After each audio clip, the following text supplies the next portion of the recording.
مولانا روم اور حضرت علامہ محمد اقبال کے حوالے سے گفتگو ہے پروفیسر ڈاکٹر عبدالعزیز ساحر صاحب کی.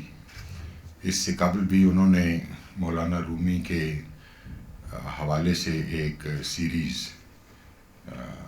گفتگو کی یہاں پیش کی، اور ہم نے اس سے مولانا روم کے زمانے کو، ان کے سلسلے کو، ان کے خانوادے کو، ان کی تعلیمات کو اور ان کے عالم پر اثرات کو کے بارے میں ہم نے جانا.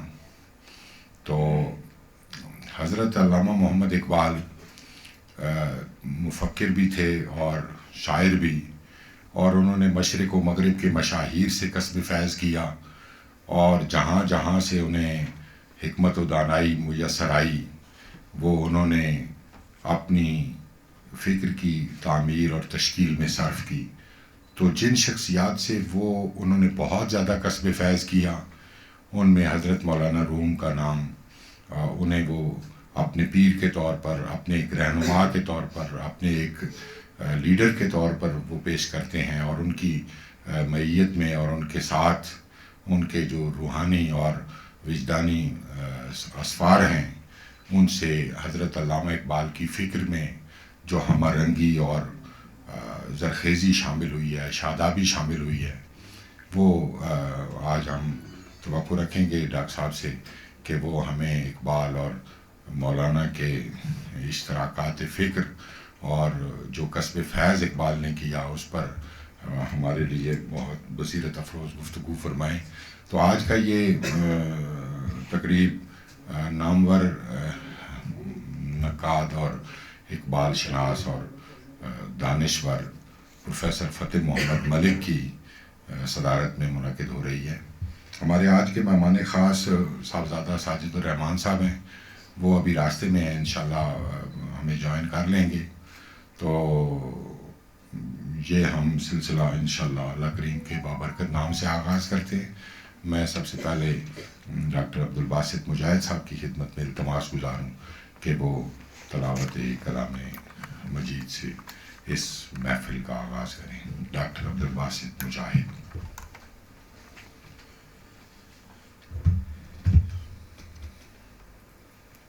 اعوذ باللہ من الشیطان الرجیم.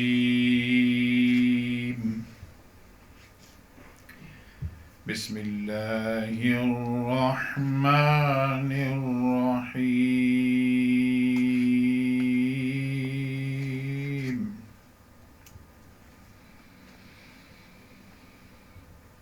الا ان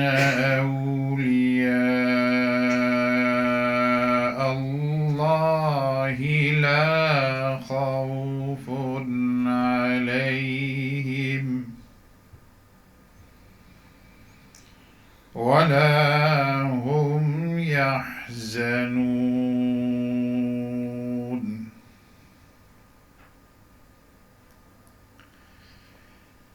الذين آمنوا وكانوا يتقون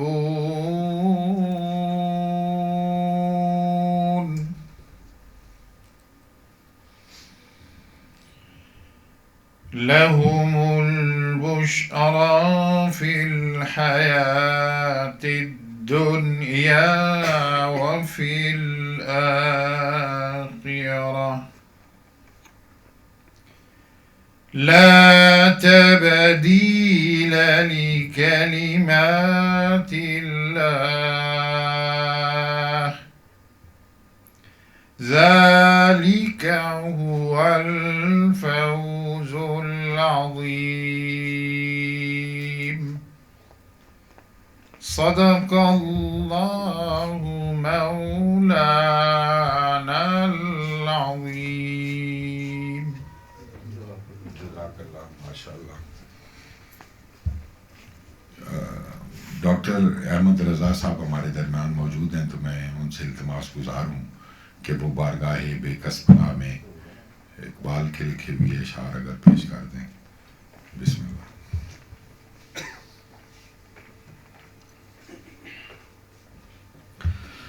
بسم اللہ الرحمن الرحیم. صل علی سیدنا محمد وعلی آل سیدنا محمد. لوح بھی تو، قلم بھی تو، تیرا وجود الکتاب. لوح بھی تو، قلم بھی تو، تیرا وجود الکتاب. گنبد آبگین رنگ تیرے محیط میں حباب. عالم آب و خاک میں تیرے ظہور سے فروغ. عالم آب و خاک میں تیرے ظہور سے فروغ. ذرہ ریگ کو دیا تو نے طلوع آفتاب. لوح بھی تو، قلم بھی تو، تیرا وجود الکتاب. شوکت سنجر و سلیم تیرے جلال کی نمود. شوکت سنجر و سلیم تیرے جلال کی نمود. فقر جنید و بایزید تیرا جمال بے نقاب. لوح بھی تو، قلم بھی تو، تیرا وجود الکتاب. تیری نگاہ ناز سے دونوں مراد پا گئے. تیری نگاہ ناز سے دونوں مراد پا گئے. عقل غیاب جستجو، عشق حضور و اضطراب. لوح بھی تو، قلم بھی تو، تیرا وجود الکتاب. آخری شعر پڑھوں گا. اور ڈاکٹر صاحب یہ نماز میں یہ شعر میرے پیش نظر رہتا ہے اور اس کا میں لطف اٹھاتا ہوں اور صحیح طریقے سے لطف اٹھاتا ہوں. اور صحابہ کرام کی بھی یہی کیفیت تھی. کبھی موقع ملا تو انشاءاللہ اس کو بیان کریں گے. شوق تیرا اگر نہ ہو میری نماز کا امام.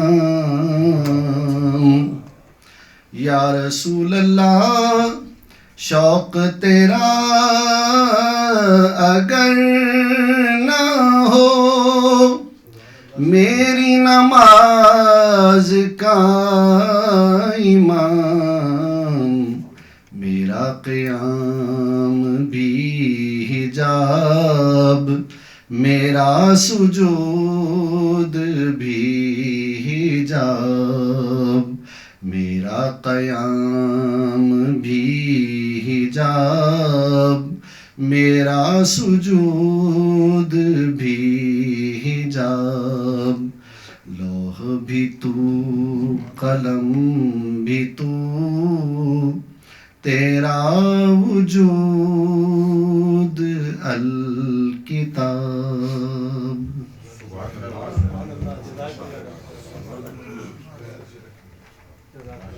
تیری نگاہ ناز سے دونوں مراد پا گئے، عقل غیاب و جستجو، عشق حضور و اضطراب۔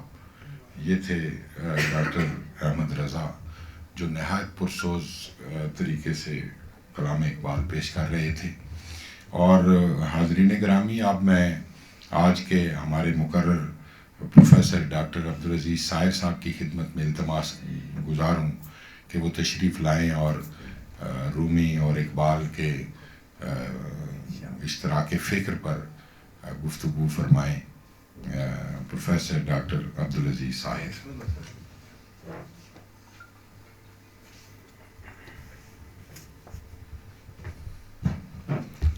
نحمده ونصلی علی رسولہ الکریم، اما بعد، فاعوذ باللہ من الشیطان الرجیم، بسم اللہ الرحمن الرحیم۔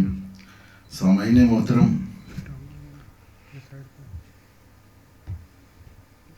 ہمارے دوست ڈاکٹر احمد رضا صاحب نے علامہ اقبال کی نعت پیش کر کے عشق اور محبت کا سمام باندھ دیا ہے۔ میں بھی آغاز گفتگو برکت کے لیے علامہ کے دو نعتی اشعار سے کرتا ہوں کہ وہ دانائے سبل ختم الرسل مولائے کل جس نے، وہ دانائے سبل ختم الرسل مولائے کل جس نے، غبار راہ کو بخشا فروغ وادی سینا۔ نگاہ عشق و مستی میں وہی اول وہی آخر، نگاہ عشق و مستی میں وہی اول وہی آخر، وہی قرآن وہی فرقان وہی یاسین وہی طٰہٰ۔ صدر مجلس صاحب کی اجازت سے دو بہت ہی محبوب شخصیات، دو بہت ہی محبوب صوفی، دو بہت ہی محبوب اور بے پناہ عالم، دو متکلم، دو فلسفی اور عالم اسلام کے دو بہت بڑے شاعر، حضرت مولانا روم اور حضرت علامہ اقبال۔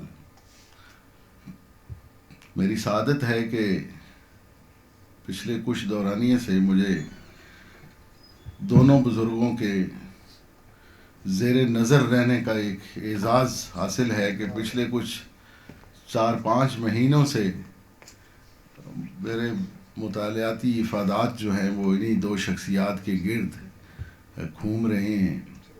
ان کے عہد کا بھی بڑی دقت نظر سے میں نے مطالعہ کیا، اور مولانا کا جو دبستان تصوف ہے اور اس کے جو ہمہ گیر اور آفاقی اثرات ہیں ان کو بھی دیکھا۔ مثنوی اور مولانا کے دیوان اور ان کی ملفوظات اور خطوط اور خطبات سے ایک دیرینہ نیازمندانہ رشتہ ہے۔ اپنی دانست میں بار بار پڑھنے کی کوشش کرتا رہتا ہوں کہ اسی طرح علامہ محمد اقبال کو ماہرین اقبالیات اور اقبال کے جو شارحین ہیں ان سے بچ کر صرف اقبال کے متن کو دیکھنے کی کوشش کی میں نے ہمیشہ، کہ جو لطف علامہ کے کلام میں اور ان کے خطبات میں اور ان کے خطوط میں اور ان کے مقالات و مضامین میں ہے، اسے براہ راست فارسی میں اور براہ راست اردو میں اور اس میں دیکھا جائے کہ علامہ کیا فرما رہے ہیں، کیا کہنا چاہ رہے ہیں، کس نوعیت کی بات کر رہی ہیں، کون سے بڑے مسائل ہیں جو علامہ کے پیش نظر رہے. ڈاکٹر صاحب نے ایک شعر پڑھا اور اس کو خاص پن پوائنٹ کیا اور خاص اس کی طرف توجہ دلائی کہ میں یہ شعر پڑھ رہا ہوں اور آپ سب احباب کو. علامہ نے ایک فارسی ان کا ایک قطع ہے، اس میں بھی یہ بات ایک ذرا بانداز دیگر کہہ رکھی ہے کہ بمصطفیٰ برساں خویش را کہ دیں ہم اوست. اپنے آپ کو بارگاہ رسالت مآب میں لے جائیے کہ سارے کا سارا دین ان کی ذات گرامی. بمصطفیٰ برساں خویش را کہ دیں ہم اوست. اگر بہو نہ رسیدی تمام بو لابیست. اور اگر تو ان کی بارگاہ عرش مقام تک نہیں پہنچا تو پھر سمجھ کہ باقی تو سب کچھ بولا بھی ہے. تو معاملہ یہ ہے کہ میں اپنی اس بات کو نا ایک ایسے جملے سے آغاز کرنے لگا ہوں جو شاید ذرا بعض سماعتوں کو ذرا وہ لگے، سخت لگے، لیکن میں نے دونوں بزرگوں کو اپنی دانش میں اپنی استعداد کے مطابق، وہ تھوڑی سی ہے لیکن بڑی ڈیووشن کے ساتھ، ایک خاص جذبے کے ساتھ پڑھا ہے. دونوں بڑے خطرناک آدمی ہیں، مولانا روم بھی اور علامہ محمد اقبال بھی. اپنے نظریات میں، اپنے خیالات میں دونوں کو بارگاہ رسالت مآب سے اس درجہ محبت ہے کہ کائنات کا وہ عظیم و جلیل انسان، وہ سب سے خوبصورت آدمی، وہ سب سے زیادہ عقل و دانش کا پیکر، سب سے بڑے خانوادے کا انسان، سب سے بڑا پیغمبر، دنیا میں جتنی بھی صفات ہیں اوصاف حمیدہ ہیں وہ خدا بند قدوس نے اس کی ذات گرامی پر نچھاور کر دی. سو دونوں بزرگوں نے رسول اللہ صلی اللہ علیہ وسلم کو اپنا تجربہ بنایا ہے. جو بات میں کرنے لگا ہوں کہ انہوں نے اپنا تجربہ بنایا ہے اور مدینے والے کے ساتھ دونوں بزرگوں نے لیو کیا ہے. ہمہ وقت وہ اپنے ساتھ محسوس کیا ہے ان کی اپنی جو محافل ہیں، ان کے جو علمی معاملات ہیں، جو سوالات ہیں انہیں مادی حوالے سے، دنیاوی حوالے سے، دینی حوالے سے، فکری حوالے سے درپیش ہوتے ہیں، اس کا جواب، ان مسائل کا حل وہ بارگاہ رسالت مآب سے حاصل کرتے ہیں. اور میں نے کہا کہ دونوں بزرگ جو ہیں اپنے اپنے افکار میں بھی، اپنے اپنے معاملات میں بھی، اور اپنے اپنے رویوں میں بھی، اور اپنے اپنے طرز اظہار میں بھی وہ اس طرح کی گفتگو کرتے ہیں جسے ہم جب سمجھ رہے ہوتے ہیں، چونکہ ہم ایمان رکھتے ہیں کہ نبی مکرم سید الانبیاء ہیں، ہمارا ایمان ہے کہ وہ ختم الرسل ہیں، آخری نبی ہیں، آخری ہدایت جو ہے انہوں نے عالم انسانیت کے نام وہ پیغام لے کر آئے ہیں. یہ ہمارا ایمان ہے اور ہم سب اس میں،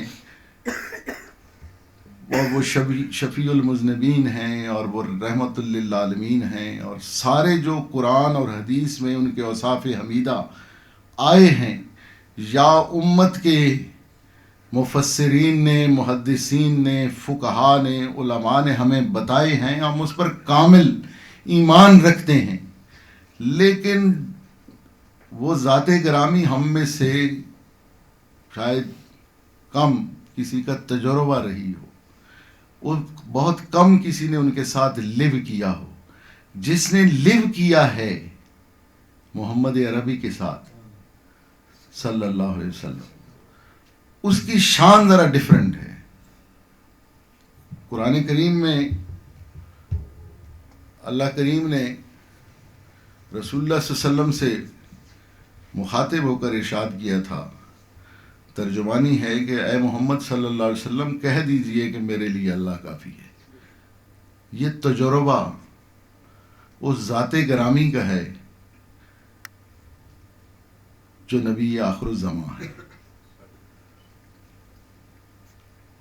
امتی کا تجربہ تو وہ ہے جو سیدنا صدیق اکبر رضی اللہ تعالی عنہ نے اس موقع پر ارشاد فرمایا تھا جب وہ بارگاہ رسالت مآب میں گھر کا سارا ساز و سامان نظر کرنے آئے تھے، اور ہر صحابی اپنی اپنی استعداد، اپنی اپنی توفیق کے مطابق وہ جنگی جو سلسلہ معاملہ درپیش تھا اس کے لیے انہوں نے بارگاہ رسالت مآب میں کچھ ہتھیار، کچھ سواریاں، کچھ پیسے یا جو چیز جس کی بھی ضرورت تھی وہ لے آئے تھے، اور سیدنا عمر فاروق نے گھر کا آدھا مال بارگاہ رسالت مآب میں پیش کر دیا تھا۔ جب صدیق اکبر تشریف لائے تو گھر کا سارا مال و متال وہ لے آئے تھے، اور آپ کو اور مجھے اور ہم سب کو یہ معلوم ہے کہ سیدنا صدیق اکبر امیر لوگوں میں شامل ہوتے تھے، بہت بڑے تاجر تھے، اور گھر میں بہت مال و متال رکھتے تھے، مال و منال بہت تھا۔ تو وہ سارا بارگاہ نبوی میں نظر کر دیا تھا، اور رسالت مآب نے ان سے پوچھا تھا کہ صدیق گھر میں کیا چھوڑ کے آئے ہو؟ تو عرض گزار ہوئے تھے کہ اللہ اور اس کے رسول کا نام چھوڑ کے آیا ہوں۔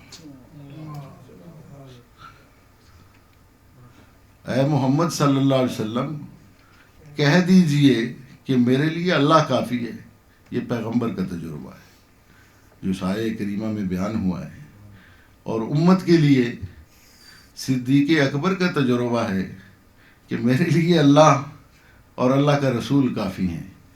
اور بارگاہ رسالت مآب علیہ الصلاۃ والتسلیم میں جب صحابہ اکرام تشریف فرما ہوتے تھے تو اس قدر محبت، عشق اور سرمستی میں بیٹھتے تھے کہ باہر سے آنے والے صحابی سے اگر رسول اللہ نے پوچھا کہ موسم کیسا ہے باہر، یا آج کیا دن ہے، یعنی بہت ہی عام اور دنیا کا سوال، تو انہوں نے کبھی بھی یہ نہیں کہا کہ جی جب میں اندر داخل ہوا تو پہلے بادل تھے اب بارش ہو رہی ہے، یا آج جمعرات کا دن ہے۔ سب کو معلوم ہوتا تھا کہ کون سا دن ہے اور کیا ہے۔ وہ ہمیشہ ایک چیز عرض کرتے تھے کہ یا رسول اللہ، اللہ اور اس کا رسول بہتر جانتے ہیں۔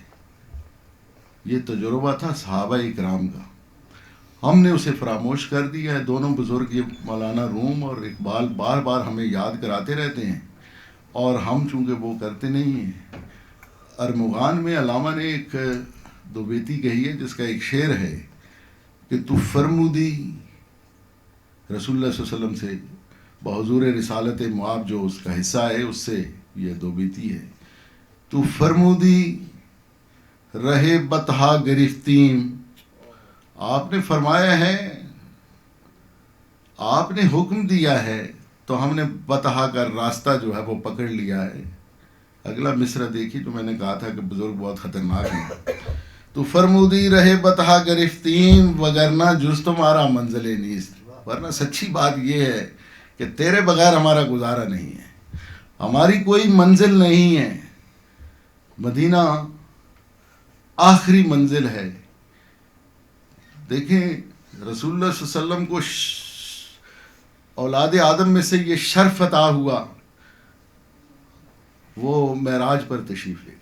یہ بہت بڑا عالم انسانیت کو اس واقعے سے پہلے کی ایک دنیا، اور یہ اتنا بڑا واقعہ ہے کہ اس کے بعد کی ایک دنیا ہے کہ آپ یہ سارے گنبد افلاک کو چیرتے ہوئے بیہائنڈ دا کاسماس، فزکس کی اس دنیا سے، طبیعیات کی اس دنیا سے باہر نکل گئے، مابعد و طبیعیات کی دنیا میں، اور یہاں تک کہ وہ حریم میں قدس میں داخل ہوئے۔ سورہ ون نجم میں اس کی رمزیں جو ہیں وہ آئی ہیں۔ بیان کی گئی ہیں، تو وہاں تک پہنچے، یہ شرف ملا انہیں. تو امتیوں کو، مابعد میں آنے والوں کو یہ شرف ملا کہ جس نے مدینہ دیکھ لیا وہ صاحب معراج ہوا.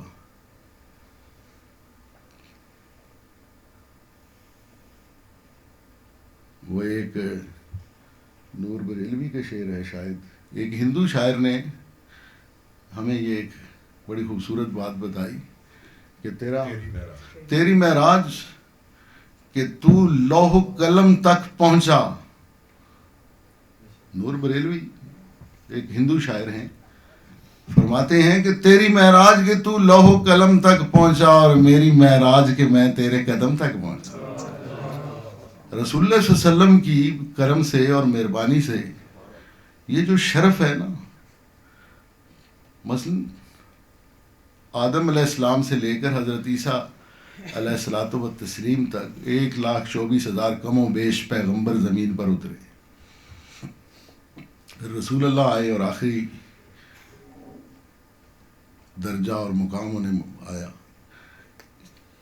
ایک اعزاز جو صدیق اکبر سے اور حضرت خدیجۃ الکبریٰ سے سلام اللہ علیہا سے ایک چلا، ایک عزت جو کہ تا قیام قیامت لوگوں کو ملنے والی ہے، وہ غلامی رسول کی ہے، اور اس سے بڑا درجہ اور رتبہ موجود نہیں ہے. اور یہ ہمیں ان دونوں، ہمارے بابوں نے، ہمارے ان بزرگوں نے، ہمارے ان دونوں بڑے شاعروں نے، صوفیوں نے اور ان متکلمین نے بتایا ہے کہ بارگاہ رسالت معاب کا جو ان کا تجربہ ہے، ان کا مشاہدہ ہے، ان کی آبزرویشن ہے، یہ اس چیز کو محسوس کرتے ہیں، دیکھ رہے ہیں اپنے چشم دل سے اور سن رہے ہیں. لیکن ہم انسان جنہیں اشرف المخلوقات کہا گیا ہے اور کہا کہ آسن التکوین میں پیدا کیا ہے، ہم چونکہ جب اترتے ہیں زمین میں پر آتے ہیں تو ہم اس مقصد کو فراموش کر دیا ہے جو خداوند قدوس نے اپنے کلام مجید میں فرمایا ہے، اور اس کا ایک ایک حرف، اس کا ایک ایک اس کی آیہ کریمہ، اس کا ایک ایک جملہ جو ہے وہ حق ہے، اور نبی مکرم کے سینہ دل پر اس کا نزول ہوا ہے. تو اس میں فرمایا گیا کہ انسان میرا نائب ہے اور میں نے اسے زمین پر اپنا خلیفہ بنایا ہے، اور میں نے اسے سب سے بہترین صورت میں آسن التکویم میں پیدا کیا ہے. لیکن ہم جس مقصد کے لیے آئے ہیں یا جو مقصد ہمیں دیا گیا اس کو بالکل ہم فراموش کر دیتے ہیں. سو ہمیں پھر اسی سورہ کریم میں اسفل السافلین کا ذکر بھی آیا ہے کہ وہاں پہنچ جاتے ہیں.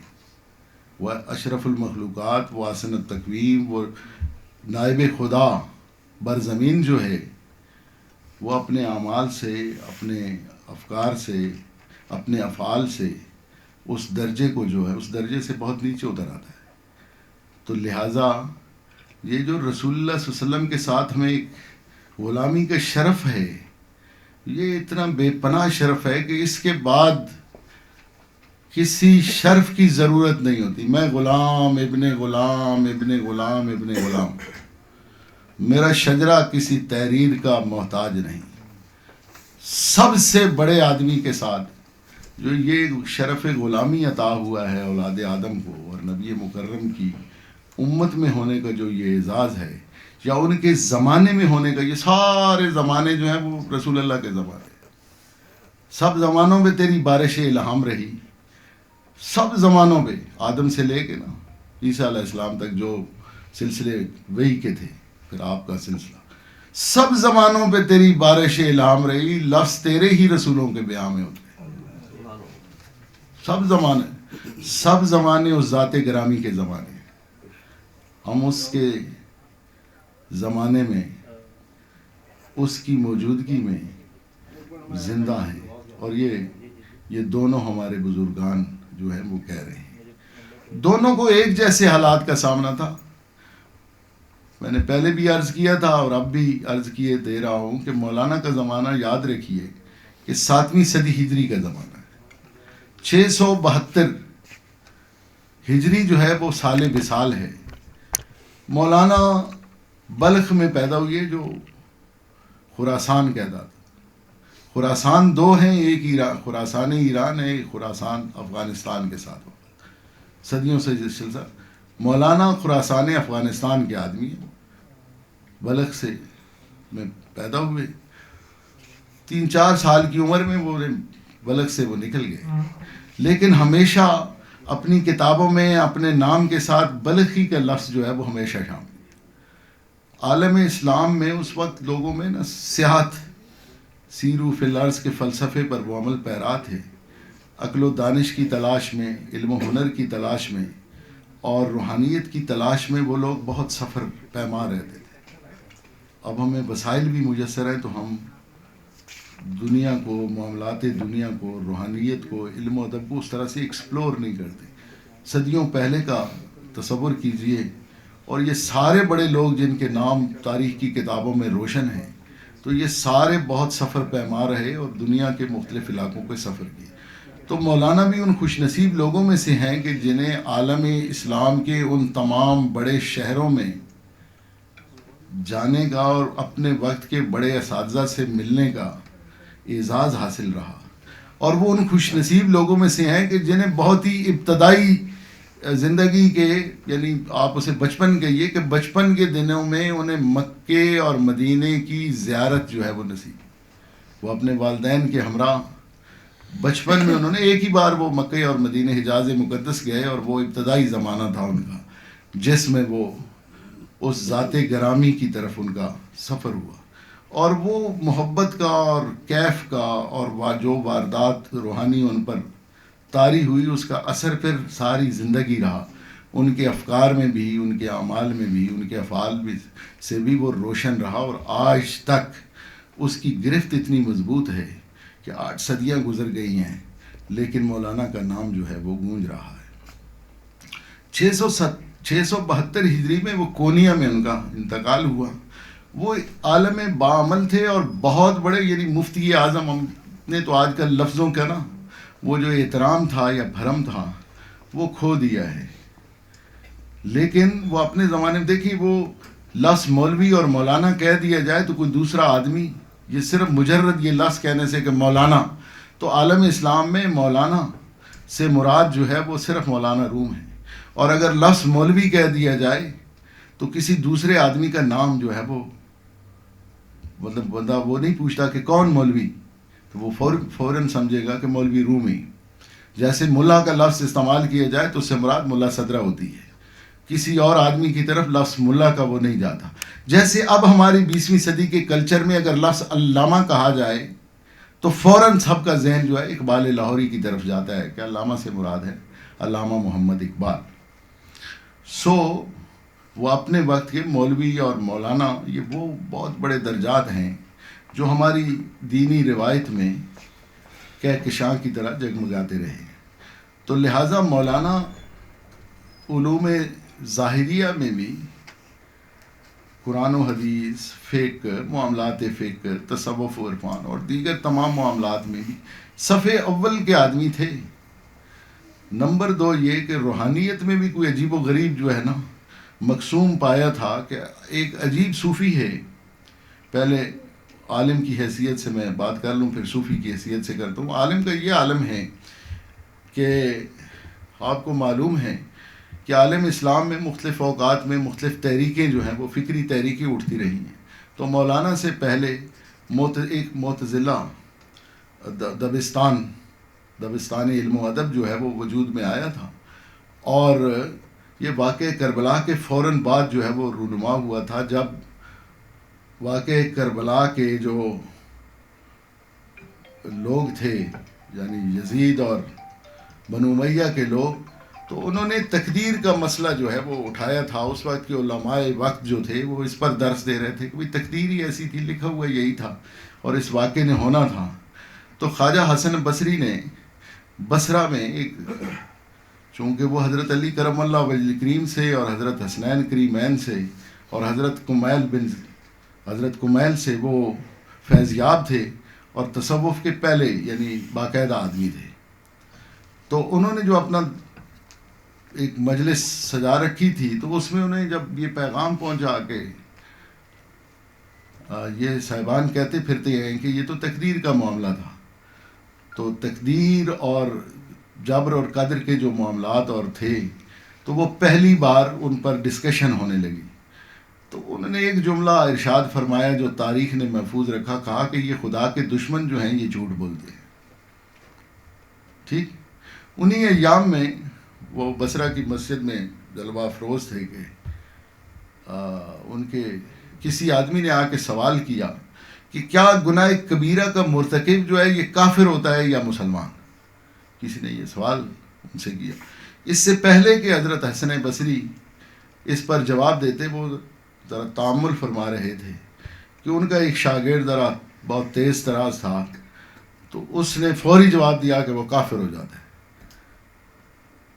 اس کا نام واصل بن عطا تھا، اور اس کا یہ جواب سنتے ہی حضرت خواجہ حسن بصری نے فرمایا کہ اعتزل عنا، یعنی تم نے ہم سے دوری اختیار کی. وہ اٹھا، حضرت اس جگہ مسجد میں اپنا شاگردوں، عزیزوں، مریدوں، نیازمندوں کے ساتھ بیٹھے ہوئے تھے. اس نے اپنا بوری بستر اٹھایا اور مسجد کے دوسرے کونے میں جا کے علیحدہ حلقہ درس بنا لیا. وہاں سے اعتزال سے معتزلی ہوا.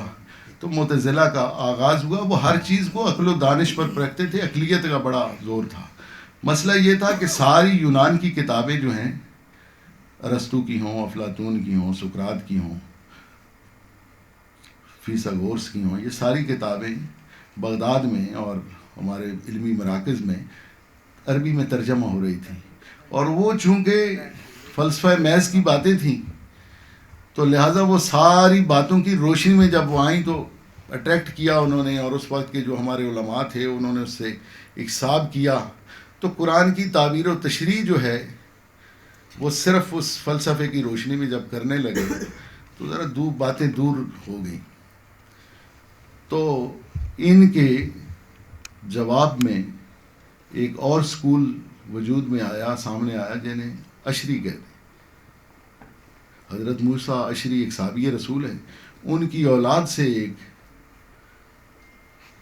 بزرگ گزرے ہیں جنہیں زیارت ہوئی اور کہا گیا کہ تم نے میرے دین کے ساتھ رسول اللہ صلی اللہ علیہ وسلم کی زیارت ہوئی، اور فرمایا کہ یہ کیا کر رہے ہو.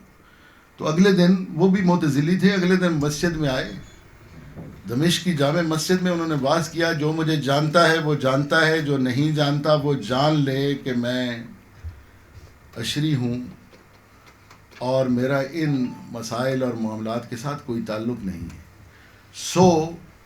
اس دن کے بعد ایک نئے اسکول کی بنیاد پڑی جس میں عقل کے ساتھ ساتھ محبت کے معاملات کی جو وہ چاشنی تھی وہ بھی آنے لگی. لیکن مسئلہ اور معاملہ یہ تھا کہ وہ گرفت جو یونانی فکر کی وجہ سے آ چکی تھی، فلسفے کی، اس میں عالم اسلام کے بڑے بڑے مفسرین اور بڑے بڑے جو علماء اور فقہا تھے وہ اس کی گرفت میں تھے. تو پہلا آدمی جس نے اس کا توڑ پیش کیا وہ امام غزالی تھا. امام غزالی نے بہت بڑے فلسفی ہیں، بہت بڑے متکلم ہیں، اور مابعد آخری زمانے میں بہت بڑا صوفی ہے، بہت روحانیت کا بڑا ایک پیکر ہے. تو انہوں نے ان سارے سوالات کا جواب دیا. بات مولانا تک جب پہنچی تو مولانا عرف عام میں متکلم نہیں ہیں، لیکن ان کے سارے جو سماع نگار ہیں، اور خاص طور پر شبلی جو خود بہت بڑا متکلم ہے، اور علم کلام پر اس نے بہت کتابیں، بہت مقالات، بہت مضامین لکھے ہیں. تو اس نے مولانا کے کلامی مسائل کو جو ان کی نثری کتابوں میں بھی اور خاص طور پر مثنوی مولانا روم میں آئے ہیں، اس کے تناظر میں انہیں اپنے عہد کا بلکہ عالم اسلام کا بہت بڑا متکلم قرار دیا. لیکن ایک خوبصورتی یہ ہے جو مولانا اور اقبال میں کامن ہے، وہ یہ ہے کہ ہمارے ہاں اکثر جزئی جو عقل ہے اس پر انحصار کیا جاتا ہے، عقل کل پر نہیں.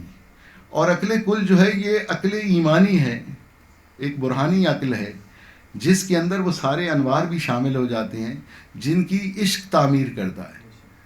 اقبال کے ہاں آپ دیکھتے ہیں نا کہ ہر چیز میں عشق کے معنی بدل دیے. حالانکہ ہمارے ہاں کہ اے عشق تو نے اکثر قوموں کو کھا کے چھوڑا, جس گھر سے سر اٹھایا اس کو پتنی بٹھا کے چھوڑا, وغیرہ قسم کے شعر اردو شاعر اور فارسی شاعر, اور خلل ہے دماغ کا وغیرہ قسم کی باتیں ہو رہی تھیں. اقبال نے جہاں خودی کے معنی بدل دیے کہ آپ خودی کے معنی ہمیشہ سے گھمنڈ, تکبر, غرور اور نخوت اور یہ کرتے آ رہے تھے, علامہ محمد اقبال نے اسی لفظ کو ایک نئے انداز سے کوائن کیا اور اسے عرفان ذات کا, انکسار ذات کا, عرفان وجود کا ایک معنی عطا کیا, اور اس پر اتنے منطقی انداز میں گفتگو کی اور اتنے شاعرانہ انداز میں اس پر اپنی 2 مثنیاں لکھیں کہ یہ فلسفہ بالکل ایک نئی طرز سے جو ہے وہ تعمیر ہوا, اور تصوف کے ساتھ اس کو علامہ نے ایک ڈفرینٹ زاویہ نظر سے جو ہے وہ ریلیٹ کیا. تو مولانا کے ہاں بھی عشق کی بڑی فراوانی ہے, وہی کہ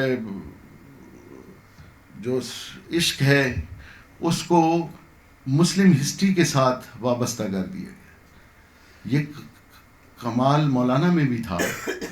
انہوں نے بھی جو آپ کی ہسٹری کے بہت بڑے معاملات اور واقعات تھے ان کے ساتھ وہ عشق کو ریلیٹ کرتے تھے. مصنوعی چونکہ ساری حکایات اور تمثیلات پر مشتمل ہے, واقعات پر, قرآن کی ایک ایسی تفسیر ہے کہ جس میں کہانیوں کو لا کر وہ بیان کیا گیا ہے.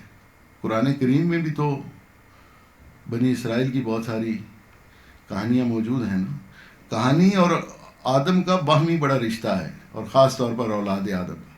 کہانی انسان کے وجود میں سانس لیتی ہے, اور آدمی جو ہے یہ کہانی کے اندر سانس لیتا ہے.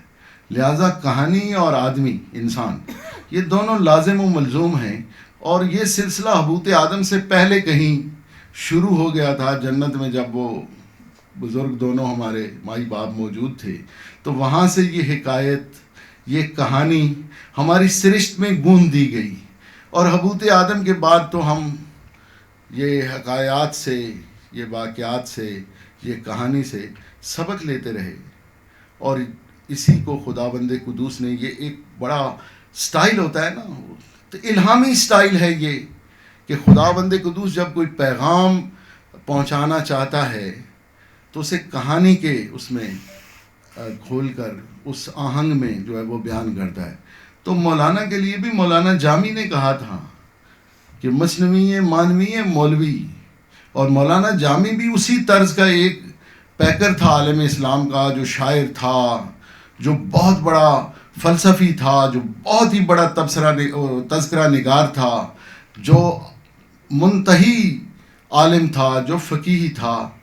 اس کے ساتھ ساتھ وہ بہت ہی بڑا عاشق تھا, بہت ہی بڑا عاشق رسول تھا, اور اس کے ساتھ بے پناہ شاعر تھا.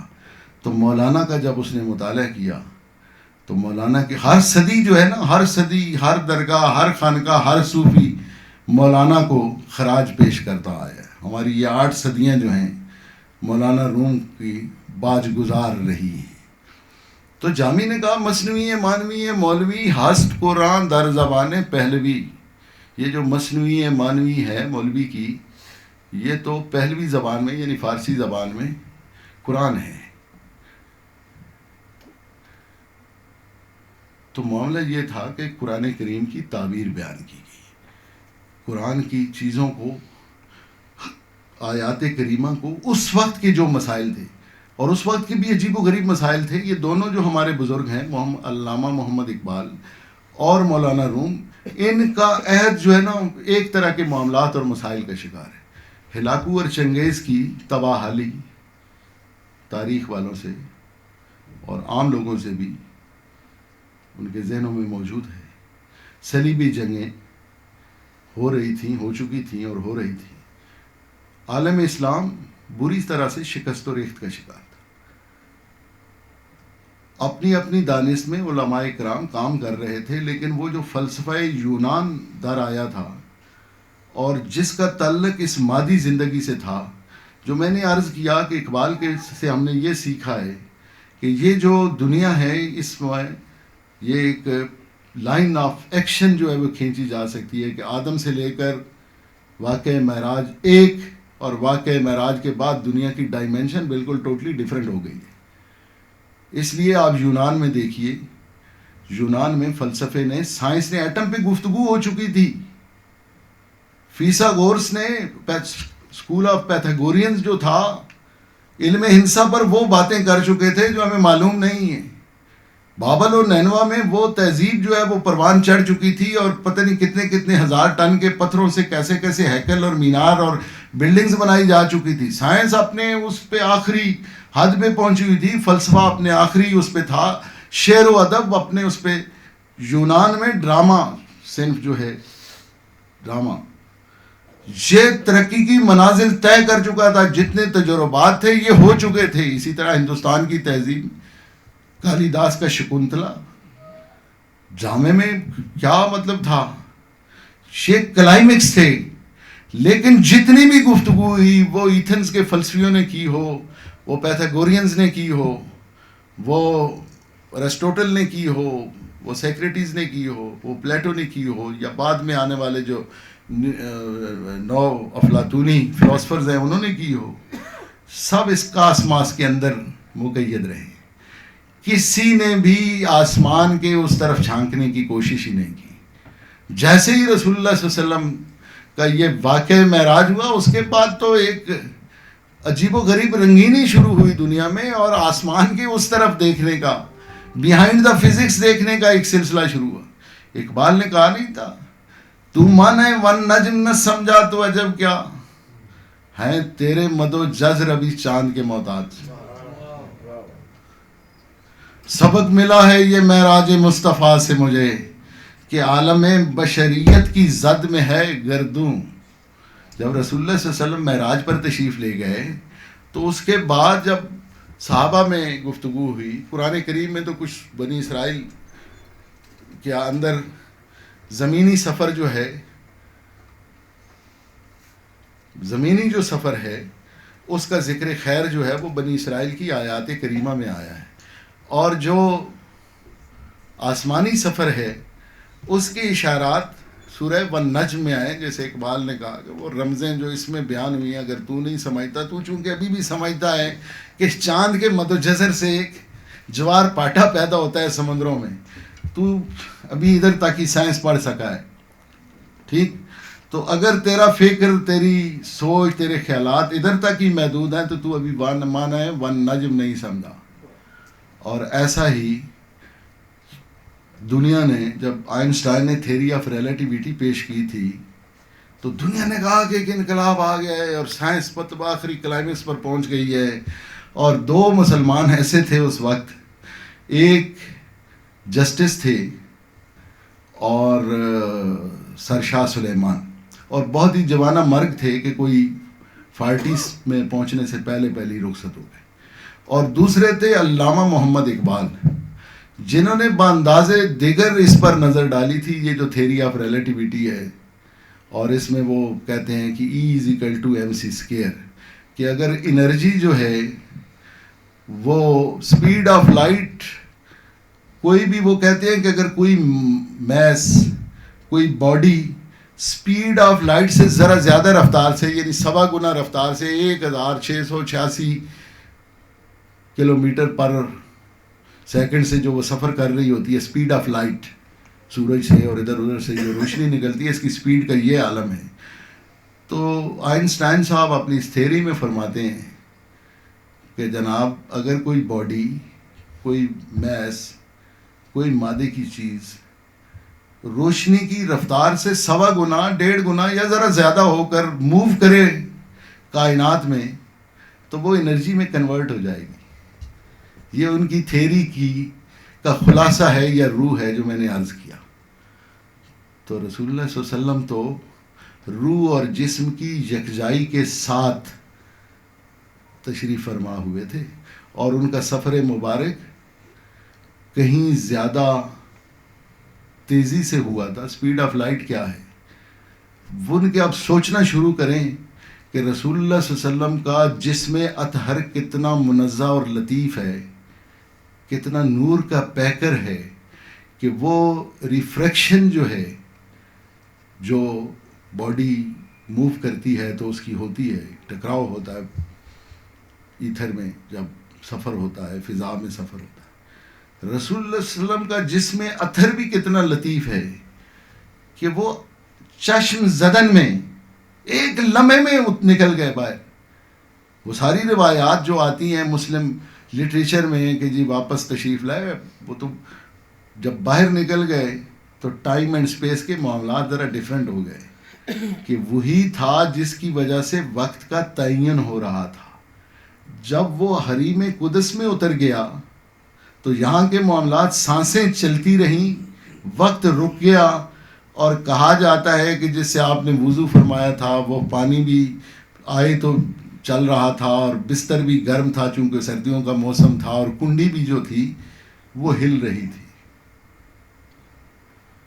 تو وہ جسم اطہر جو نور کا پیکر ہے، جو اس قدر لطیف ہے، اتنا منزہ ہے کہ وہ اتنی تیز رفتاری سے اس کاسموس کی دنیا سے، ان افلاک کی دنیا سے باہر نکل گیا۔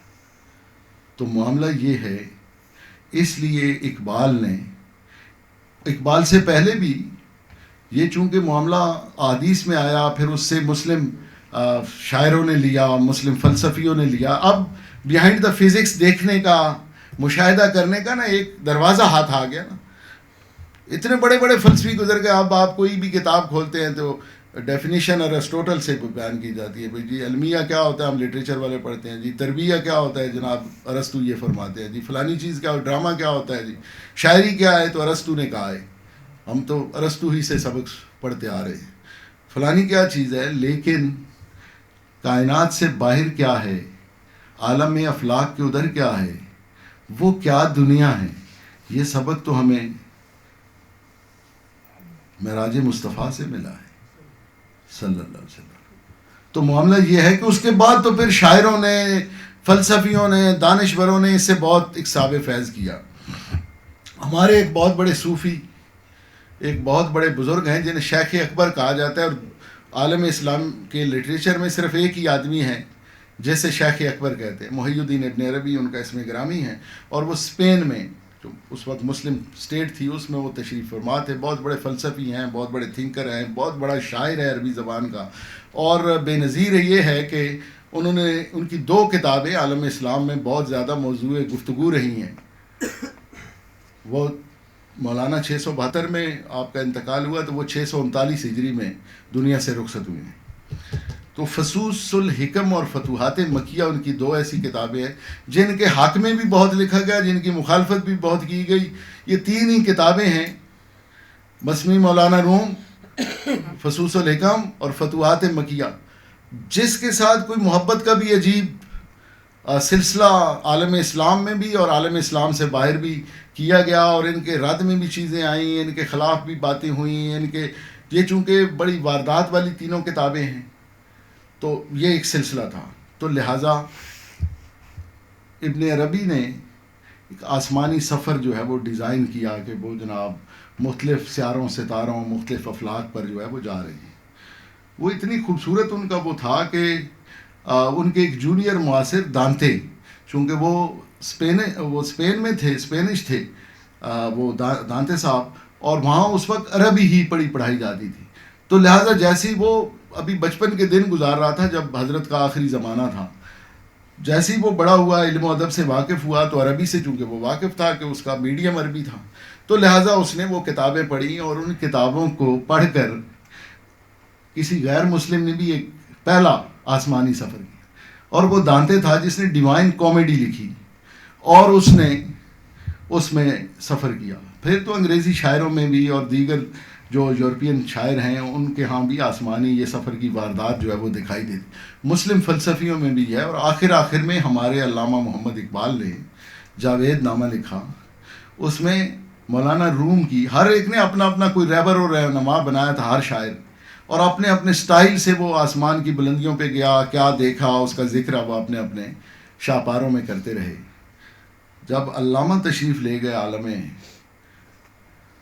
افلاک اور اس سے بیہانڈ کہ ایک باب ہے جس کا نام ہے آنسوئے افلاک، آسمانوں کے اس طرف ایک تو عالم افلاق ہے جس میں فلک مشتری ہے، فلک مریخ ہے، فلاں فلاں، 8 افلاق پر انہوں نے سفر کیا. پھر ایک آنسوئے افلاق، آسمان کے اس طرف، یہ سفر بھی علامہ نے کیا. جنت میں بھی گئے، نوائے جنت بھی دیکھی، عاشقوں کو بھی دیکھا کہ جن جنت میں قرار نہیں ہے اور باہر ذرا گھومتے پھرتے ہیں.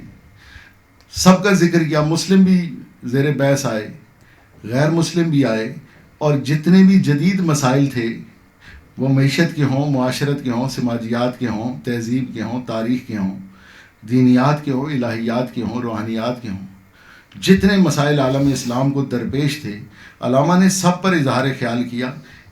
اپنی ساری کتابوں میں کہیں نہ کہیں کر رہے ہیں، لیکن اس میں خاص طور پر کیا. اور رومی ان کا مرشد ہے جو اس سفر میں، جس کی رہبری اور رہنمائی میں وہ یہ سفر کر رہے ہیں. تو یہ واقعہ معراج نے ایک عجیب و غریب لٹریچر دیا ہے دنیا کو. سب نے دیکھنا شروع کر دیا، راستے کھل گئے نا. معلوم ہو گیا تو یہ تو کچھ بھی نہیں ہے، اصل بھید بھرے بستے جو ہیں وہاں بندے پڑے ہیں. ساری نورانیت، ساری روحانیت اس طرف ہے.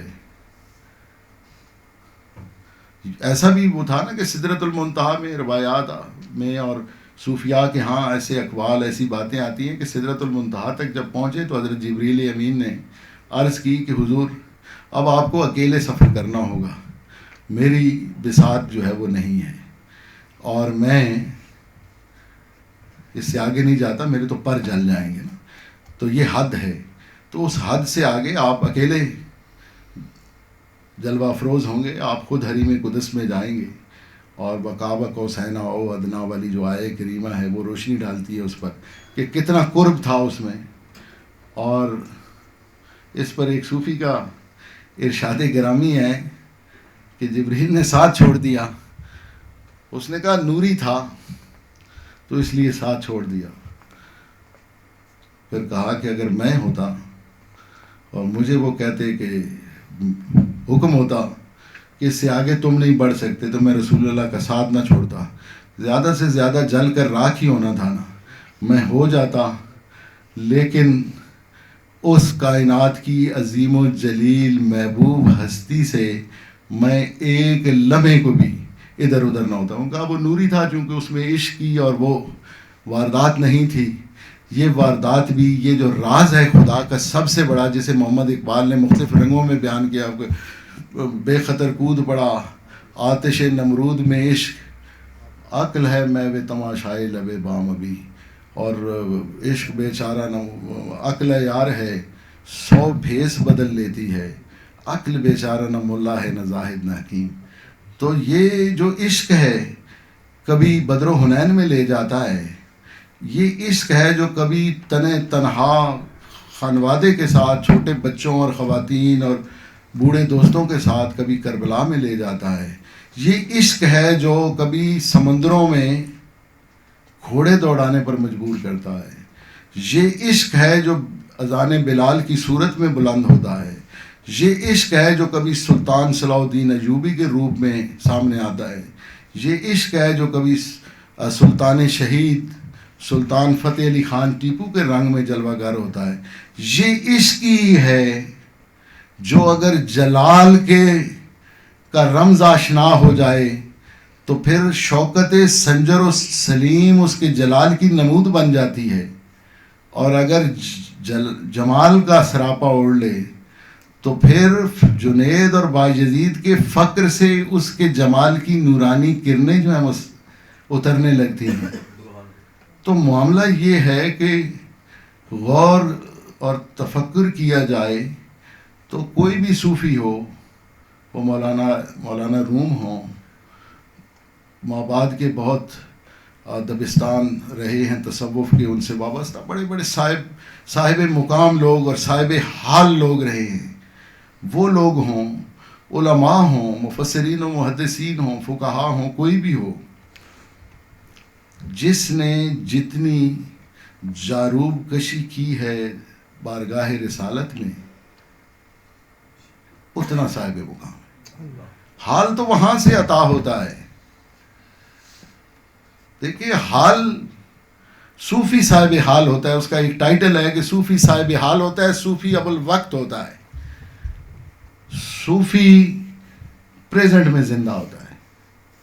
اور ہر لمحہ زندگی اور معاملات زندگی سے لطف کشید کرتا ہے. سب سے زیادہ آسودہ آدمی صوفی ہوتا ہے، اس لیے کہ نہ ماضی کو وہ دیکھ رہا ہوتا ہے، نہ مستقبل کے ساتھ اس کی کوئی وہ ہوتی ہے، نہ وہ دنیا اور دنیا کے معاملات میں اپنے آپ کو دکھی کرتا ہے.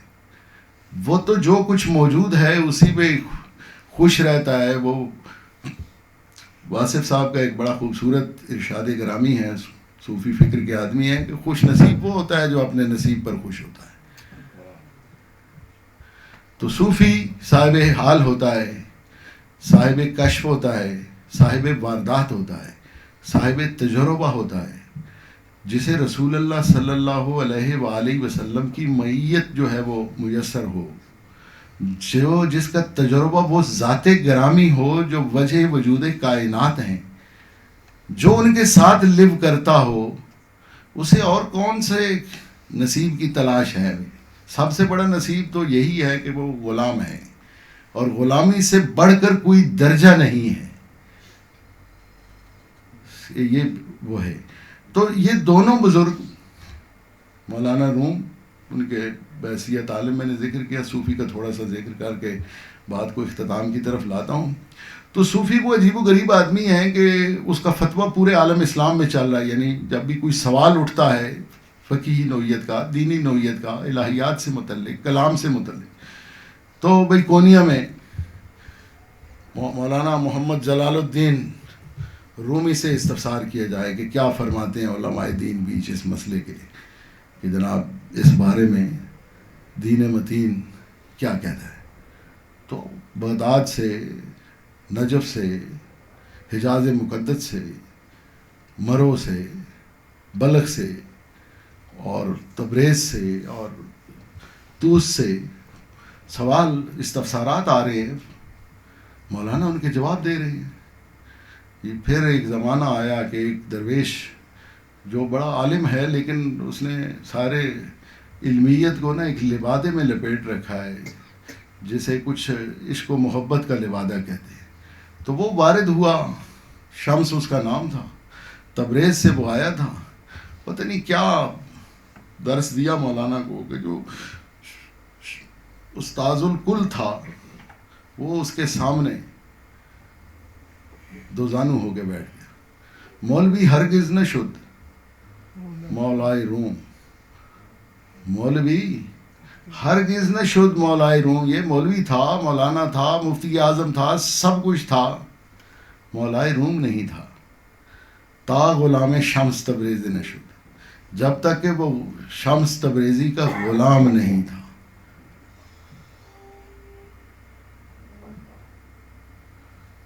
معاملہ یہ ہے، مولانا روم نے بھی وہ تمام حجابات ہیں نا، درجات، مقامات، اور یہ جو ساری دنیاوی یہ سارے ٹائٹلز یہ وغیرہ ہیں، یہ حجابات ہیں. جب کوئی صاحب نظر ان حجابات کو اتار دیتا ہے تو وہاں اصل میں آدمی کی اپنی شخصیت سے ملاقات ہوتی ہے. قرآن کے اسلام نے داخل ہونے کے لیے لفظ لا سے آغاز کیا ہے. جب بھی کوئی داخل ہونا چاہے تو اسے ہر چیز کی نفی کرنی ہے. میں نفی، دنیا نفی، کائنات نفی، لا الہ الا اللہ. پھر اللہ تک جو ہے پہنچنے کے لیے، اسباب تک پہنچنے کے لیے یہ سارے پہلے لبادے جو ہے وہ ختم کریں. اقبال نے بھی اسرار خودی اور رموز بے خودی دو مسمیاں لکھی ہیں. اس کے اندر یہ فلسفے کو ایک ذرا نئے آہنگ سے اس صوفیانہ واردات کو جو ہے وہ بیان کیا ہے. تو مسئلہ یہ ہے کہ یہ جو لا سے نگیشن آف دا سیلف، سب سے بڑا جو مسئلہ ہے نا، یہ نگیشن کا ہوتا ہے. ہم ساری دنیا نگیٹ کر سکتے ہیں، اپنا آپ نگیٹ نہیں کر سکتے. اور دنیا میں جتنے مسائل، جتنے فسادات، جتنے وہ ہیں ہنگامے ہیں، وہ اس میں کی تخلیق کردہ ہے. تو ہر صوفی نے یہ درس دیا ہے. تو لہٰذا جب مولانا ان کی حضور میں پہنچے اور اپنا آپ تج دیا، بس وہ اپنا آپ چھوڑنے کی دیر تھی. پھر مولانا کے حجرے میں انوار کی بارشیں ہونے لگیں. وہ بڑا تھوڑا سا زمانہ، کوئی سال بھر ان کی قربت میسر رہی. اس میں بھی 2 بار وہ ذرا محبوب آدمی تھا, ناراض ہو کے چلا گیا. ایک دفعہ خود تبریز سے اس کو لائے اور دوسری بار وہ دمشق کی طرف چلا گیا. 100 لوگوں کا قافلہ بھیجا انہیں لانے کے لیے. اور ذرا سوچ لیں کہ کونیا سے دمشق سے بندے ڈھونڈنے گئے ہوئے ہیں, تو 100 بندے جو گئے ہیں, مولانا کے عزیز مرید اور ان کے صاحبزادے بھی اس میں شامل ہیں, تو کوئی زیادہ راہ بھی خرچ ہوا ہوگا نا. وہ پتہ نہیں کتنے مہینوں میں چلے ہوں گے, سواریاں ہوں گی, راستے میں کھانا بناتے کھاتے چلے گئے ہوں گے, یہاں وہاں تلاش کیا ہوگا.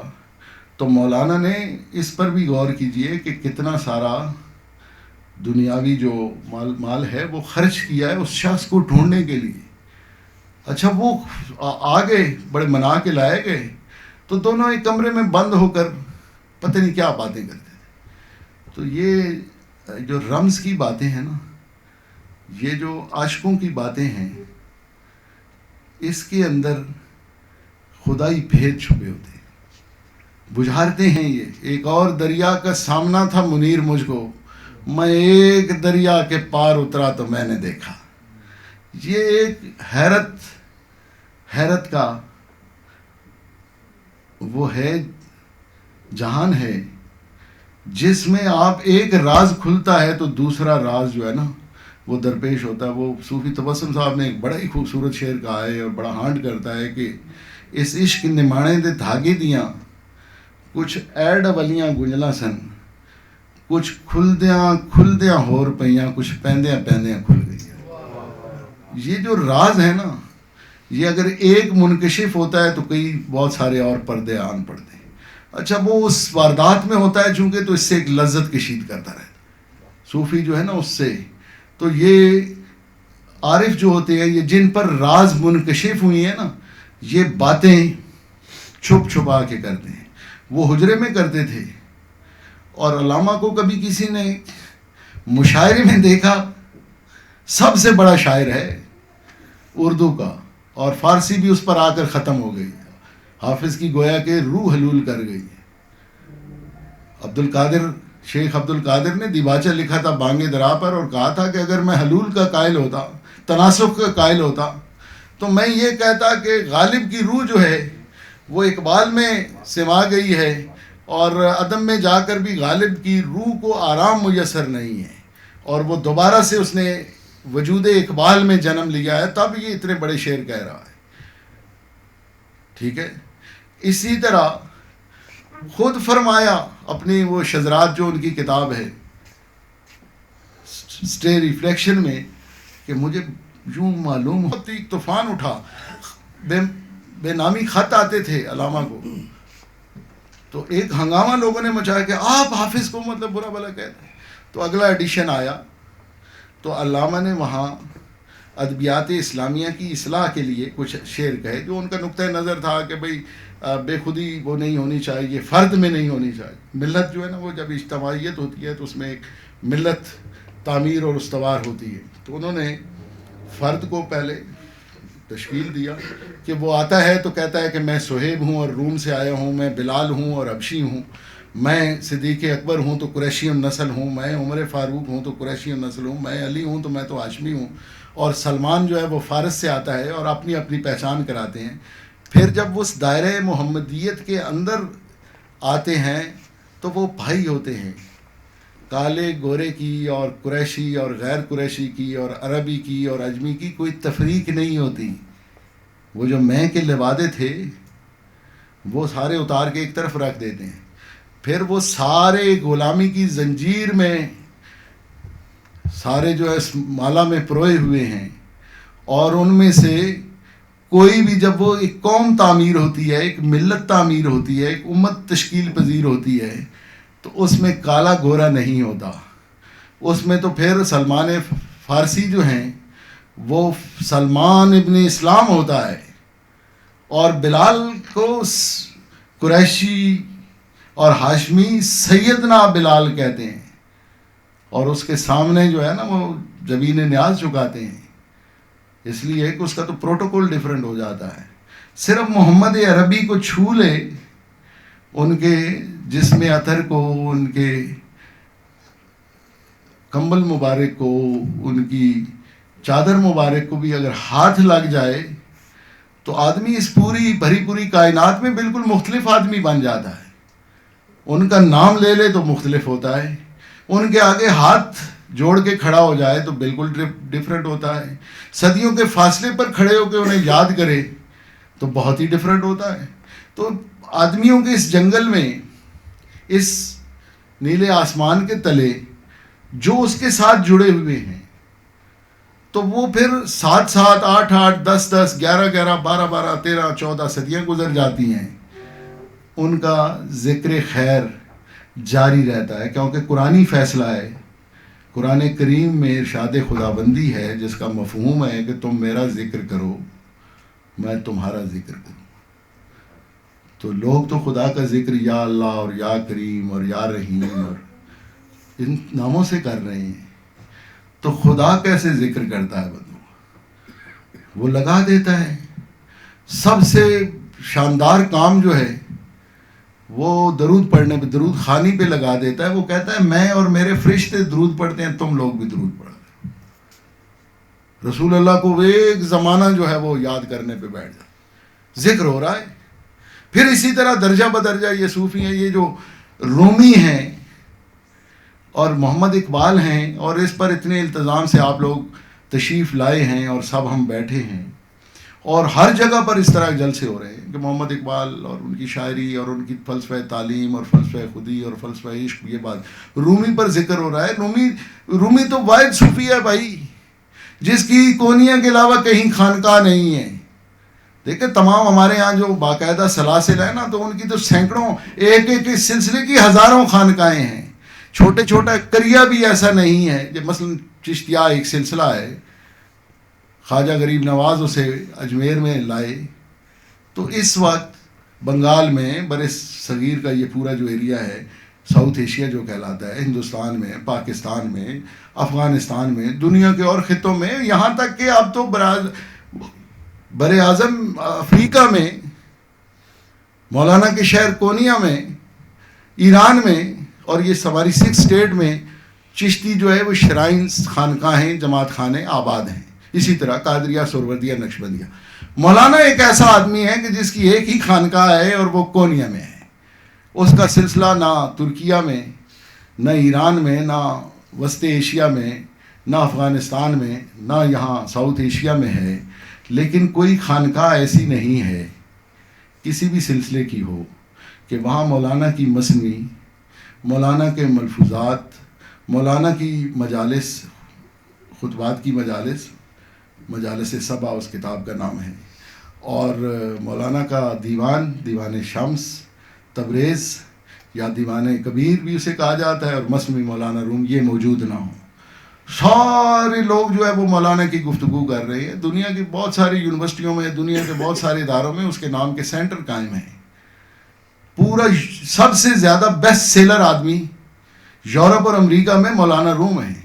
کوئی کہانیاں لکھ رہا ہے, کوئی فکشنائز کر رہا ہے ان کی زندگی کے واقعات کو, کوئی اس میں لغو باتیں لکھ رہا ہے, کوئی ٹھیک باتیں لکھ رہا ہے, کوئی ریسرچ ہو رہی ہے یونیورسٹیوں میں, کوئی کلام کے سینکڑوں ترجمے ہو چکے ہیں انگریزی میں, 1 2 4 پر بس نہیں ہے. کوئی زبان ایسی نہیں ہے کہ جس زبان میں مولانا روم کی چیزوں کے تراجم موجود نہ ہو, چاہے وہ بہت سارے چھوٹے سے علاقے میں بولی جانے والی زبان. تو یہ جو افکار ہیں, یہ جو انوار ہیں, یہ جو معاملات ہیں, تو اس کا مطلب یہ ہے کہ یہ جڑت ہے ہر اس آدمی کی جو مدینے والے کے ساتھ جڑا ہوا ہے, اور جتنے اخلاص سے جڑا ہوا ہے اتنا وہ زندہ ہے اور اتنی دیر تک زندہ ہے. یہ جو زندگی ہے یہ وہاں سے ہے. اور دونوں کے فقر میں جو دونوں بزرگوں کا تصور ہے, روم, مولانا روم ہوں یا اقبال ہوں, ان کے ہاں موت جو ہے وہ نہیں ہے. ایک کہتا ہے کہ موت جو ہے یہ زندگی کا دروازہ ہے, یہ مولانا روم کا فرمان ہے. اقبال کہتا ہے کہ نئی زندگی کی نئی صبح ہے موت. اور اقبال نے تو کہا, اس کے مشہور شعر ہے کہ لحد میں بھی یہی غیب و حضور رہتا ہے. یہ جو یہاں ہے نا اس دنیا میں, تو کہا کہ لحد میں بھی یہی غیب و حضور رہتا ہے, اگر ہو زندہ تو دل ناصبور رہتا ہے. مہو ستارہ مثال شرر یک دو نفس. میں خودی کا ابد تک سرور رہتا ہے اور فرشتہ موت کا چھوتا ہے گو بدن تیرا تیرے وجود کے مرکز سے دور رہتا ہے. اگلے دن میں نے صاحبزادہ صاحب سے سلام نیاز کیا فون پر. تو میں نے عرض کیا کہ دعا کریں موج مستی مجھے عطا ہو. اور تو فرمایا انہوں نے موج کو شاید موت سمجھا وہ ٹیلی فونک اس میں. تو کہنے لگے یار کیا آپ. تو میں نے کہا حضور میں موج کی بات کر رہا ہوں. موت کیا ہے؟ احسان دانش نے کہا تھا کہ دانش میں خوف مرگ سے مطلق ہوں بے نیاز. دانش میں خوف مرگ سے مطلق ہوں بے نیاز. میں جانتا ہوں موت ہے سنت حضور کی.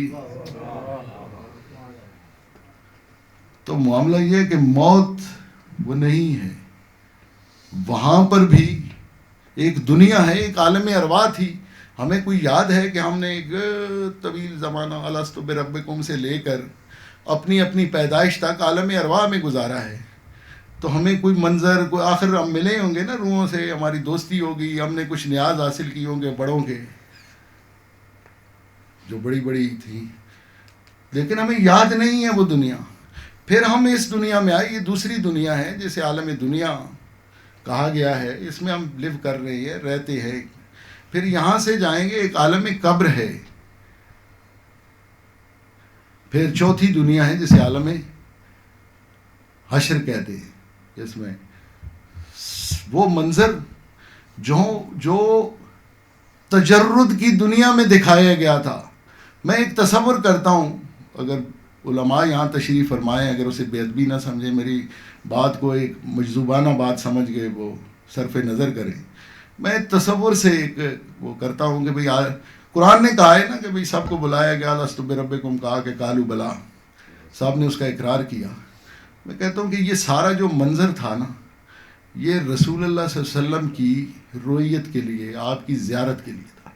اور آپ کسی بلند مقام پر, آپ کی روح مقدس سب سے بلند مقام پر تھی کہ زیادہ سے زیادہ لوگ اسے دیکھ رہے تھے. لہٰذا سب سے زیادہ لوگ جو ہے نا رسول اللہ صلی اللہ علیہ وسلم کے ظہور سے پہلے اور ماں بعد جس آدم کے فرزند سے سب سے زیادہ لوگ آگاہ ہیں نا, وہ رسول اللہ کی ذات گرامی. اس لیے کہ سب روحوں نے یعنی اس وقت سر اٹھا کر انہیں دیکھا تھا کہ جناب ٹھیک وہ ایک تجرد کا عالم تھا, صرف روح تھی. یہاں دونوں کی یکجائی کر دی گئی. اور پھر ایک دنیا ہے کہ جس میں وہ روح مقام اعراف میں اور جسم جو ہے وہ زمین میں ہے. اور پھر چوتھی دنیا جس میں جسم اور روح کو یکجائی کر کے پھر بتایا جائے گا عالم ارواح والا. پھر رسول اللہ صلی اللہ علیہ وسلم جو ہے وہ جلوہ افروز ہوں گے, مقام محمود پر ہوں گے. اولاد آدم سے لے کے حضرت عیسیٰ علیہ السلام تک گھومتی آئے گی کہ ہماری سفارش فرما دیں. تو سب رسول اللہ کی طرف لوٹائیں گے. تو رسول اللہ فرما رہے ہوں گے کہ میں سب لوائے محمد کے نیچے موجود ہوں. یہ منظر ہوگا زیارت رسول کا.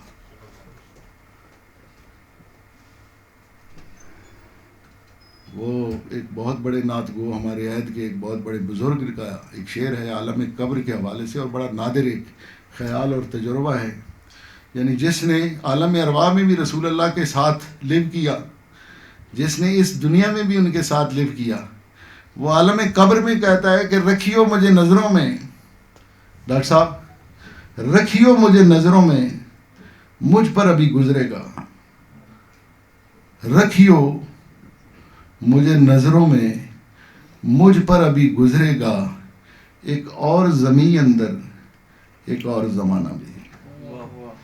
رکھیو مجھے نظروں میں, مجھ پر ابھی گزرے گا. ایک اور زمین اندر ایک اور زمانہ بھی. آپ لوگوں کا بہت شکریہ. میری ٹوٹی پھوٹی گفتگو آپ لوگوں نے سنی. میں بہت شکر گزار ہوں. اللہ آپ لوگوں کو خوش رکھے, سلامت رہیں.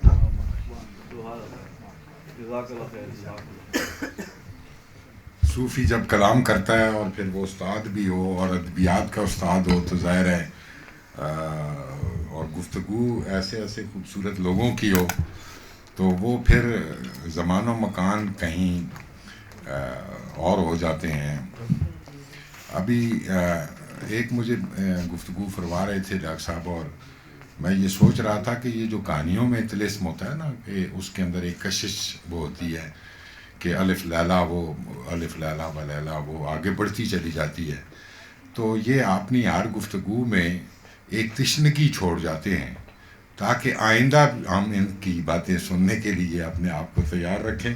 ابھی بہت ساری وہ باتیں جو اقبال اور رومی میں مماثل تھیں, ابھی کچھ اشارے تو انہوں نے بہت عمدگی کے ساتھ کر دیے کہ وہ عشق جو بنیادی توانائی ہے وہ دونوں کے ہاں اپنی جلوہ گری کرتا ہے, لیکن اور بہت سارے وہ سوال جواب جو فقر کی باتیں کچھ اشارتاً ہوئی ہیں ان پر انشاءاللہ ہمیں میری خواہش تو یہ تھی کہ ہم کوئی سوال و جواب کا سلسلہ بھی کرتے, لیکن چونکہ بہت زیادہ وقت ہو گیا ہے تو اب میں آج کی اس محفل کے مہمان خصوصی پروفیسر ڈاکٹر ساجد الرحمان صاحب سے التماس گزار ہوں کہ وہ کوئی کچھ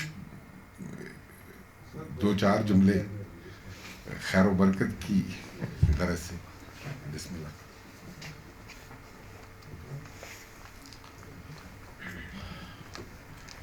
بسم اللہ الرحمن الرحیم. عزت مآب گرامی مرتبہ پروفیسر فتح محمد ملک صاحب, انتہائی قابل احترام پروفیسر عبدالعزیز ساحر صاحب, خواتین و حضرات, یہ جس طرح ایک بحر ذخار بہہ رہا تھا اس کے بعد کہنے کی کوئی گنجائش نہیں. میں تو ابھی تک ان کی فکر اور ان کے الفاظ کی لذت میں اپنے آپ کو محسوس کر رہا ہوں. میں نے اسلام آباد میں کوئی 40 سال کے لگ بھگ گزارے ہیں, اسلامک یونیورسٹی میں اور پھر ادھر ادھر. ڈاکٹر صاحب گفتگو کر رہے تھے تو میں سوچ رہا تھا کہ اتنا عرصہ ڈاکٹر صاحب کی صحبت کے بغیر کیوں گزرا. یہ کوئی اس کو کسی اور معنی پہ محمول نہ کیجیے گا. میں دل سے یہ بات کہتا ہوں کہ آج کے دور میں ڈاکٹر صاحب ایک انتہائی قیمتی اثاثہ ہے اور علامہ اقبال اوپن یونیورسٹی کا فخر ہے.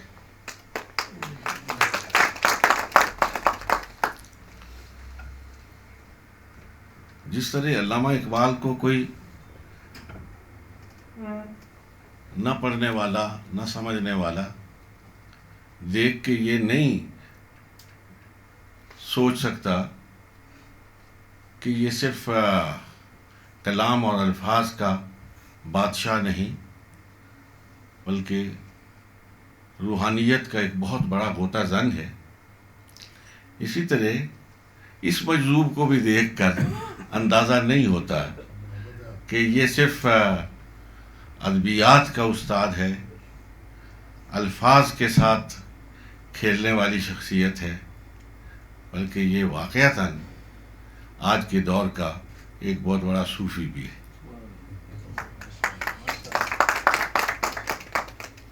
اقبال ہو, رومی ہو اور آج کا مقرر عبدالعزیز ساحر ہو, جو قدر مشترک ہے وہ عشق رسالت مآب صلی اللہ علیہ وآلہ وسلم. میں ایک دو روز پہلے جب یہ موضوع کارڈ پہ دیکھا تو سوچ رہا تھا کہ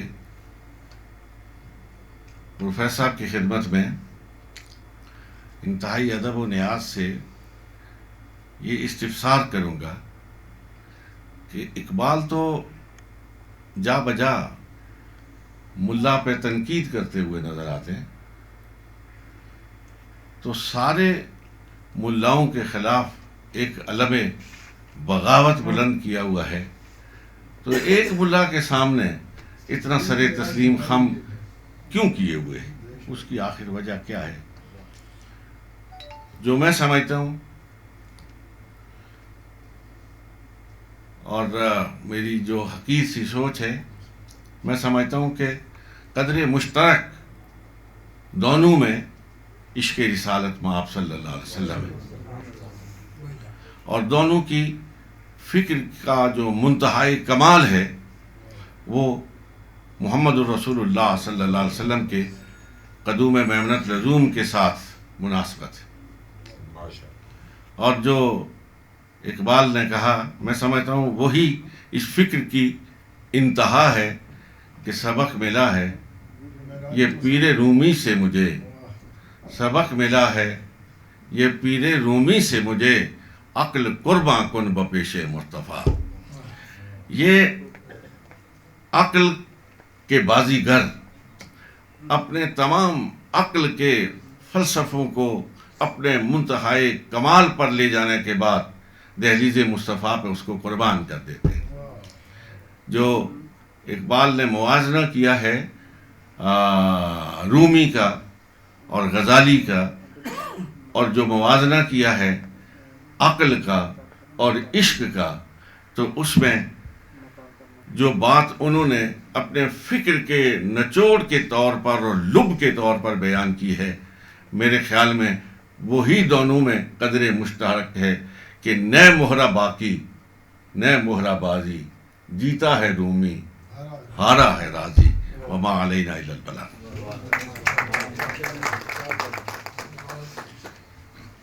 بہت شکریہ سر، آپ نے بہت مختصر وقت میں اور نہایت اجمال کے ساتھ بڑی معرفت کی اور بڑی خوبصورت باتیں کی۔ اللہ کریم آپ کو سلامت رکھے اور آپ ہماری محفلوں کی اسی طرح عزت اور زینت بڑھائیں۔ اب میں آج کی محفل کے صدر اپنے معزز و محترم بزرگ پروفیسر فتح محمد ملک صاحب سے التماس گزار ہوں کہ وہ خطبہ صدارت سے شامل فرمائیں۔ ادھر بیٹھ کر بھی کر سکتے نہیں کوئی تشریف رکھیں۔ انتہائی محترم و مکرم اور میرے استاد گرامی صاحبزادہ ساجد الرحمان صاحب، برادر عزیز رفیق طاہر صاحب اور حاضرین کرام، میں اپنی مختصر گفتگو ان نعتیہ اشعار کی طرف آپ کی دوبارہ توجہ مبذول کرانے سے شروع کرتا ہوں۔ یہ نعتیہ اشعار جو ہیں کسی رسمی نعت میں نہیں آئے، یہ تو اقبال نے کبھی رسمی نعت کہی بھی نہیں، وہ ساری شاعری ہی ان کی نعت ہی ہے ایک طرح کی۔ تو ہمارے لیے یہ جو ان کی نعت ہے یا نعتیہ اشعار ہیں بہت بنیادی اہمیت رکھتے ہیں۔ یہ بال جبریل کی ایک غزل ہے جس کا مطلع ہے غلامی کیا ہے، ذوق حسن و زیبائی سے محرومی۔ جسے زیبا کہیں آزاد بندے ہے وہی زیبا۔ تو یہی آزادی اور غلامی کے بارے میں سوچتے ہوئے آخر میں یہ غزل ان بے مثال نعتیہ اشعار کی طرف آ جاتی ہے جو آپ نے سنے، اور صرف ایک شعر کی طرف میں متوجہ کرتا ہوں آپ کو۔ وہ دانائے سبل ختم الرسل جس نے غبار راہ کو بخشا فروغ وادی سینا. ہم سنتے ہیں لیکن سمجھتے نہیں ہیں کہ اس کا مطلب کیا ہے. اس کا مطلب ہے کہ حضور نے گرے پڑے لوگوں کو، پاؤں کے نیچے آنے والی مخلوق خدا کو اتنی عظمت اور سربلندی عطا کی جو وادی سینا کی ہے. تو ہم جو اقبال کے تصور پاکستان کے مطابق قیام پاکستان کے بعد پاکستان میں بیٹھے ہیں، نسل در نسل یہ غزلی اشعار سنتے چلے آ رہے ہیں، لیکن سمجھتے نہیں ہیں کہ اس میں پیغام کیا ہے. یہ پیغام اقبال کا نہیں ہے، یہ حضور کا پیغام ہے کہ پاؤں کے نیچے کچلے جانے والی مخلوق خدا کو اٹھاؤ اور وہ سربلندی عطا کرو جو وادی سینا کی تھی. تو کیا آپ نے ایسا کیا ہے؟ آپ نے تو ایسا نہیں کیا. اقبال کے تصور کے پاکستان میں یہ تو نہیں کیا. اب ہمارے ہاں جمہوری حکومتیں بھی آ رہی ہیں ایک کے بعد ایک، لیکن پتہ نہیں کہ ان کے لیڈروں کو جمہور کے لفظ کا مفہوم بھی معلوم ہے یا نہیں ہے. تو یہ نعتیہ اشعار پڑھتے وقت جو بہت پسندیدہ ہر محفل میں تقریباً یہ پڑھے جاتے ہیں، تو ہم اس شعر پہ غور کیوں نہیں کرتے؟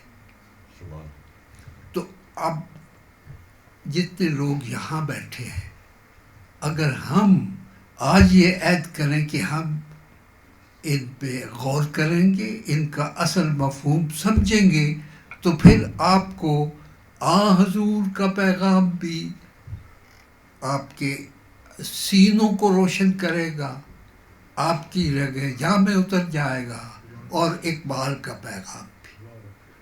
تو ان چند ابتدائی کلمات کے بعد میں یہ سمجھتا ہوں کہ آج جو گفتگو ہم نے ساحر صاحب کی سنی، اس کے بعد ہمیں یقین ہو جانا چاہیے کہ یہ واقعتاً ساحر ہیں، شاعر بھی ہیں، ساحر بھی ہیں، اور ہماری خوش نصیبی ہے کہ یہ ہمارے درمیان یہی آتے جاتے چلتے پھرتے ہیں. تو انہیں ہم صرف دیکھے ہی نہیں، انہیں اور ان کے کلام کو اور خیالات کو سمجھے بھی. تو اس عرضداشت کے بعد میں آپ کا مزید وقت نہیں لینا چاہتا، اور آپ کا شکریہ ادا کرتا ہوں کہ آپ اس محفل میں تشریف لائے، اور میری اس بات پہ اللہ کرے آپ غور کریں کہ حضور کیوں یاد آ گئے غلامی اور آزادی پہ غور کرتے وقت اقبال کو، کہ اس وقت ہم غلام تھے، اب بھی غلام تو چلے آ رہے ہیں، لیکن یہ کہ وہ سوچ رہے تھے کہ دنیا اسلام کو کس طرح آزاد کرانا ہے. اور آزادی کا مطلب یہ نہیں ہے کہ آپ کو ایک خطہ زمین مل جائے. آزادی کا مطلب یہ ہے کہ اس میں اسلام کی انقلابی روح جس طرح مولانا رومی اور اقبال نے پیش کی ہے، اس روح کو سمجھے، اس کے مطابق اپنی زندگیوں کو ایک نیا رخ دے. تو بہت بہت شکریہ آپ کا.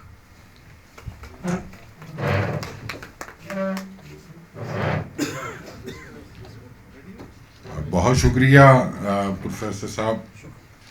آپ ایک باقاعدہ شکریہ والا سلسلہ جو ہے رفیق طاہر صاحب نے مجھے اپنا کر دیا ہے. اللہ کریم آپ سب کو بہت آسودہ رکھے اور آپ خوش وقت ہوں کہ آپ نے ہماری اس محفل کو عزت بخشی، آپ تشریف لائے. اور ڈاکٹر عبدالعزیز ساحر صاحب کے ہم بہت شکر گزار ہیں کہ اس سے قبل بھی انہوں نے ایک سیریز میں مولانا روم کے تصورات کو، مولانا روم کی فکر کو، ان کی حیات کو اتنی خوبصورتی کے ساتھ اور اتنی ساحرانہ انداز میں وہ پیش کیا کہ وہ ہماری سماعتوں میں دیر تک گونجتی رہے گی. اور آج کی گفتگو جو اقبال اور رومی سے متعلق تھی وہ بھی بہت یعنی شاداب کرنے والی اور سرشار کرنے والی اور گوش و ہوش میں مسلسل دستک دینے والی گفتگو تھی. تو اللہ کریم ان کے علم و عمل میں بھی بہت برکتیں دے اور انہیں صحت و توانائی کے ساتھ رکھے کہ یہ ہماری آئندہ محفلوں میں بھی اسی ذوق و شوق کے ساتھ، اسی جذب و اخلاص کے ساتھ وہ تشریف لائیں. صاحبزادہ ساجد الرحمان صاحب بھی ہمارے شکریہ کے مستحق ہیں کہ انہوں نے سرپرستی فرمائی اور آج کی محفل میں بطور مہمان خصوصی شریک ہوئے اور ہماری عزت افزائی کی. آپ تمام خواتین و حضرات کا بے حد شکریہ کہ آپ لوگ اپنا وقت نکال کر یہاں تشریف لائے اور اس محفل کو عزت اور رعنائی عطا کی. ابھی کچھ لذت کام و دہن کا اہتمام آپ کے لیے کیا گیا ہے، یہ پروفیسر رفیق طاہر صاحب کی نگرانی میں اور ان کی حسن اہتمام سے. تو میں آپ تمام خواتین و حضرات کو اس میں دعوت دیتا ہوں. بہت شکریہ.